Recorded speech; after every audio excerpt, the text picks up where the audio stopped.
Catherine Murphy for the Social Thank Democrats. Taoiseach, since the Beacon story broke last week, I have, and I expect everyone else has, talked to people with significant underlying conditions that would qualify to be under cohort 4, and every single one of them have said that if they were on a backup list and they got a call at short notice, they would drop everything and go. They wanted the vaccines that were designated for cohort 4 to be given to people in cohort 4. I've talked to people in their 30s and 40s with advanced cancers. In most cases, they have children.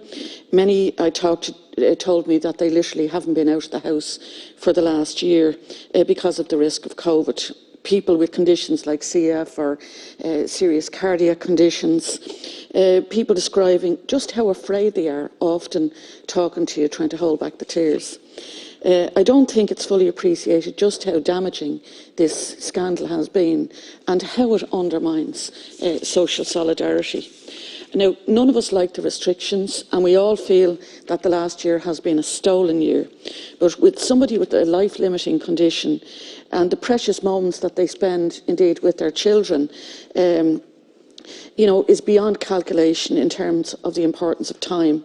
So, Taoiseach, the vaccine wasn't stolen from you and I. It was stolen from those in cohort 4. That's just the reality of it. And there has to be consequences, otherwise we will see this happen again. It's also clear that there's a huge deficit in information. I certainly talked to people who told me they were told that they might get the vaccination within 6 weeks. That's early May. There needs to be clarity here and better communication. This morning, Taoiseach, I read an article from Craig Hughes, who told us that the online booking system for vaccine appointments intended for frontline healthcare workers was widely abused. You yourself have said that this is the system that is going to be used for this changed system, or this changed plan. Is it fit for purpose, and what needs to change if not? Danny McConnell, reporting from the Fianna Fáil Parliamentary Party meeting, told us that Norma Foley appreciates that there's a very significant change to the vaccine rollout, and this was not was originally proposed, and there was a strong expectation that the education sector would be done early. And she was looking for NIAC to clarify why it had changed. She is one of the decision makers, and she requires clarification from NIAC for a decision she herself took. Who, Taoiseach, is in charge? Stephen Donnelly told the Parliamentary Party meeting that 860,000 vaccines would be given in April, which is a change from the 250,000 a week or 1 million in April. Can you clarify just exactly what is the situation in relation to the number that will be vaccinated in April? That number was reiterated by the Taoiseach. Richard Chambers, reporting from a briefing and helpfully providing a table, told us that 950,000 vaccines were in the country last Friday, but 800,000 would be administered by the weekend.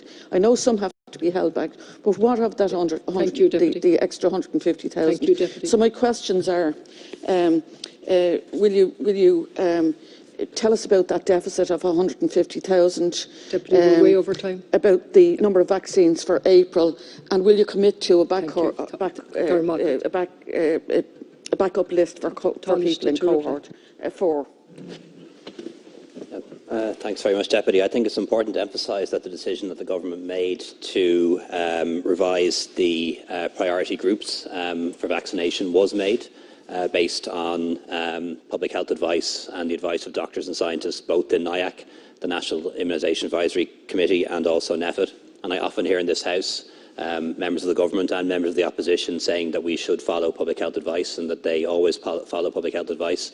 And I would appeal to the opposition, for those of you who have said that you follow public health advice, well, do it on this occasion and come behind this decision that has been made by government on the advice of NIAC, and is made for very good reasons. And the very good reason is that people in their 50s and 60s are at much higher risk of getting severely ill or dying from COVID than people in their 20s and 30s. Someone in their 30s has a 0.2% chance of dying from COVID. Somebody in their 50s, it's 1.3%, 6 times higher. For somebody in their 40s, it's 0.4%. For somebody in their 60s, it's 3.6%, 9 times higher. And there is no group, no profession other than healthcare workers, when you take them in the round, that has a higher risk of getting severely ill from COVID or dying from COVID than the average person in their 60s. And that's why it makes sense to prioritise people in their 60s and 50s. What the government is doing is vaccinating first the frontline healthcare workers and nursing home residents and staff. That's largely done. Next, people over 70 and those with underlying medical conditions who are under 70, and then everyone else according to age. And I think that is the right approach. What happened in the Beacon was wrong. The government's rules and the government's regulations, the HSC's rules and regulations were not followed, and that was wrong. And you're right, that does undermine people's confidence in the vaccine rollout and is terribly unfair on people who've been concluding or people who've been stuck in their homes for the best part of the year. And that's why there were consequences, and that's why the contract with the Beacon was suspended, and that's why further investigations are now being carried out in relation to that.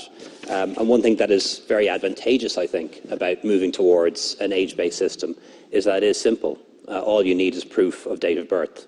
When you do it by profession, it can get very complicated. Within every profession, there are people who deal with the public a lot and people who are largely based in an office. And trying to distinguish between them in the health sector didn't prove to be possible on all occasions. And I don't think it will be possible on all occasions with any other profession as well. Within any group of people, there are those who deal with the public 20, 30, 40 hours a day, and there are those who don't, who are largely based in an office and might only deal with the public a few hours a day. And at least with an age-based cohort system, it's going to be simple, it's going to be quicker, and it's to the advantage, I think, of all of us, actually, because if we do vaccinate the most vulnerable people first, and that is people in their 50s and 60s, ahead of people in their 30s and 40s, we can open up the country quicker. Deputy Murphy. The last time I looked, the Minister for Education was a member of the Cabinet, and there's no point in throwing it back on the opposition. Certainly, the evidence is incredibly important, and I'm not diminishing that. But there's mixed messages coming here. Who's in charge? The questions I asked you in relation to the 1 million doses in April, you didn't answer that. Is it 860,000? Is it a million? Are we capable of rolling out all of the vaccines? How come there's 950,000 and there's 800,000 given up to last weekend? Are the logistics in place? Are the pharmacists, for example, being talked to? Is the online system that you yourself talked about, is it fit for purpose? If it was widely abused, is it fit for purpose? If not, what needs to happen to bring that system into place? And Taoiseach, can I tell you that I'm quoting media outlets here in terms of information because we don't get briefings. And it would be very helpful if we did, rather than relying on a variety of different sources. Well, thanks, Deputy. You should get briefings on this, and I'll try to make arrangements with the Minister for Health and the Taoiseach's office so that happens, because that should happen. Just in relation to vaccines, just to say that 112,000 vaccines arrived last night. So we did reach the target, the estimate of receiving 1.187 million vaccines in the first quarter. Supplies are now firming up. More than 800,000 vaccines have already been given, in fact. And we expect that to hit about 1 million doses given by the 7th of April. So we can never be 100% sure about supplies. Things can always go wrong, but they are coming in and they are firming up, and that is very encouraging. We expect to get about 1 million a month through April, May and June, but it will be less than 1 million in April, more than 1 million in May and June.